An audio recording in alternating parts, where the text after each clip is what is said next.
Assalamualaikum warahmatullahi wabarakatuh. Hai teman-teman, perkenalkan kami dari kelompok 9. Di sini kami akan membahas tentang atelektasis, di mana kami beranggotakan Hoiriah, Eka Rahayu, Uci Rahmawita, Anissa Nahmidasari, Hunafa Adina Rais, Gustia Puji Rahayu, dan Rofida Rangkuti. Pertama-tama kami akan membahas tentang pengertian atelektasis. Atelektasis adalah suatu keadaan paru atau sebagian paru yang mengalami hambatan, berkembang secara sempurna sehingga aerasi paru berkembang atau sama sekali tidak terisi udara. Atelektasis adalah penyakit restriktif akut yang umum terjadi, mencakup kolaps jaringan paru atau unit fungsional paru. Atelektasis merupakan masalah umum klien pasca operasi. Selanjutnya saya akan membacakan macam-macam atelektasis berdasarkan faktor yang menimbulkan. Yang pertama yaitu atelektasis neonatorum. Banyak terjadi pada bayi prematur, di mana pusat pernapasan dalam otak tidak matur dan gerakan pernapasan masih terbatas. Faktor pencetus termasuk komplikasi persalinan yang menyebabkan hipoksia intrauter. Yang kedua yaitu atelektasis acquired atau didapat atelektasis pada dewasa, termasuk gangguan intratoraks yang menyebabkan kolaps dari ruang udara yang sebelumnya telah berkembang. Jadi terbagi atas atelektasis absorpsi, kompresi, kontraks, dan bercak. Istilah ini banyak menyangkut mekanisme dasar yang menyebabkan paru kolaps atau pada distribusi dari perubahan tersebut. Yang ketiga yaitu atelektasis absorpsi, terjadi jika saluran pernapasan sama sekali tersumbat sehingga udara tidak dapat memasuki bagian distal parenkim. Udara yang telah tersedia secara lambat lalu memasuki aliran darah disertai dengan kolapsnya alveoli. Penyebab tersering dari kolaps absorpsi adalah obstruksi bronkus oleh suatu sumbatan mukus.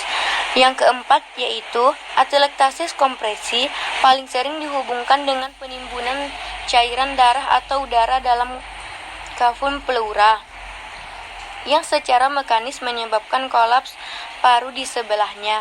Ini adalah kejadian yang sering pada efusi pleura dari penyebab apapun, namun mungkin yang paling sering dihubungkan dengan hidrotoraks pada payah jantung kongesti. Baiklah, macam-macam dari atelektasis yang kelima yaitu atelektasis kontraksi. Terjadi bila perubahan fibrosis pada paru dan pleura yang menghambat ekspansi dan meningkatkan daya pegas pada ekspirasi.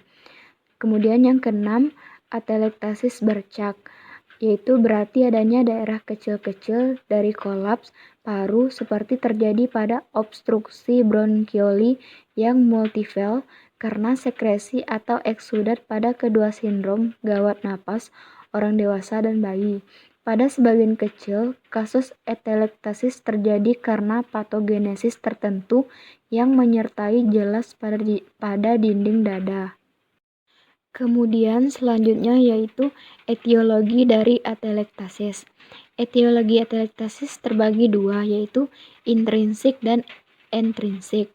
Yang pertama etiologi secara intrinsik, obstruktif. Jaringan paru-paru yang mengkerut biasanya terisi serum lendir dan kemudian akan mengalami dengan sel darah heksi. Selanjutnya saya akan menjelaskan tentang etiologi atelektasis ekstrinsik, yaitu 1. Pneumotoraks, 2. Tumor, 3. Pembesaran kelenjar getah bening, 4. Pembiusan atau anestesia atau disebut juga pembedahan. Selanjutnya tirah baring jangka panjang tanpa perubahan posisi, kemudian pernafasan dangkal, dan yang terakhir penyakit paru-paru. Kemudian ada lagi patofisiologi atelektasis, yaitu setelah penyumbatan bronkial yang terjadi secara mendadak, sirkulasi darah perifer akan diserap oleh udara dari alveoli, yang akan menyebabkan terjadinya kegagalan pernapasan dan penarikan kembali paru-paru dalam beberapa menit. Yang kedua, paru-paru akan menyusut secara kompleks dalam tingkat awal. Perfusi darah paru-paru akan kekurangan udara yang menyebabkan hipoksemi arterial jika kapiler dan jaringan hipoksia mengakibatkan timbulnya transudat berupa gas dan cairan serta udem paru. Pengeluaran transudat dari alveoli dan sel merupakan pencegahan komplit kolaps dan dari atelektasis paru-paru. Selanjutnya, daerah sekitar paru-paru yang mengalami udem kompensata sebagian akan kehilangan volume. Sesak yang disebabkan merupakan variasi perubahan stimulus pusat respirasi dan korteks cerebral. Stimulus berasal dari kemoreseptor, di mana terdapat daerah atelektasis yang luas yang menyebabkan tekanan oksigen kurang, atau berasal dari paru-paru dan otot pernapasan, di mana paru-paru kekurangan oksigen tidak terpenuhi dan penambahan kerja pernapasan.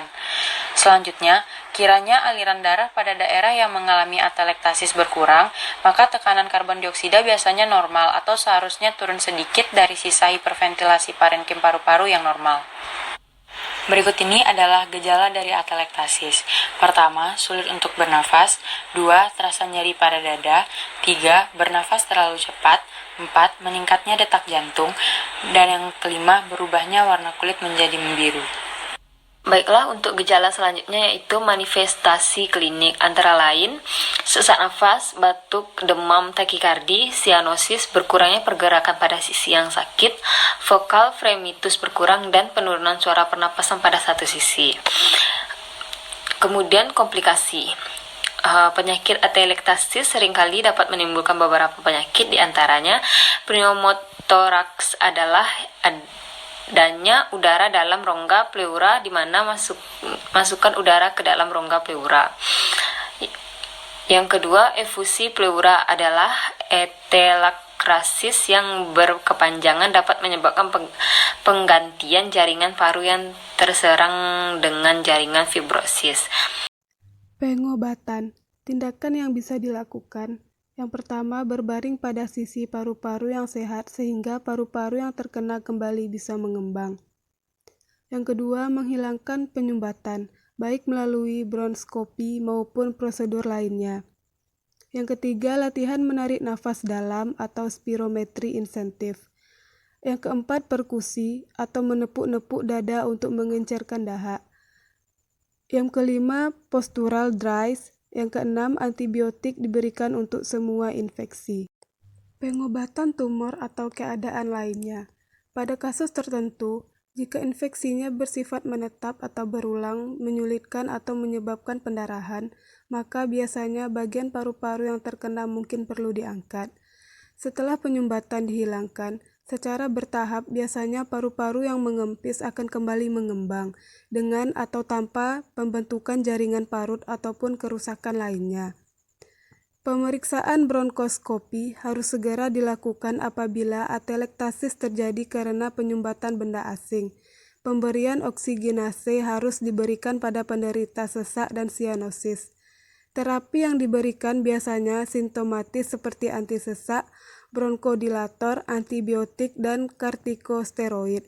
Fisioterapi sangat berguna seperti perubahan posisi, musase, latihan pernapasan sangat membantu dalam pengembangan kembali paru yang kempis. Pada infeksi yang kronis biasanya dilakukan pemeriksaan bakteriologis yang lebih teliti dan lobektomi sebaiknya tidak dilakukan kecuali jika infeksi kronis dan melibatkan bagian paru yang sehat atau sudah terjadi bronliktase pada daerah yang cukup luas. Berikut adalah daftar pustaka dari materi yang kami sajikan kepada teman-teman. Terima kasih atas perhatiannya. Kurang lebih kami meminta maaf. Kami akhiri, wabillahi taufiq wal hidayah. Wassalamualaikum warahmatullahi wabarakatuh.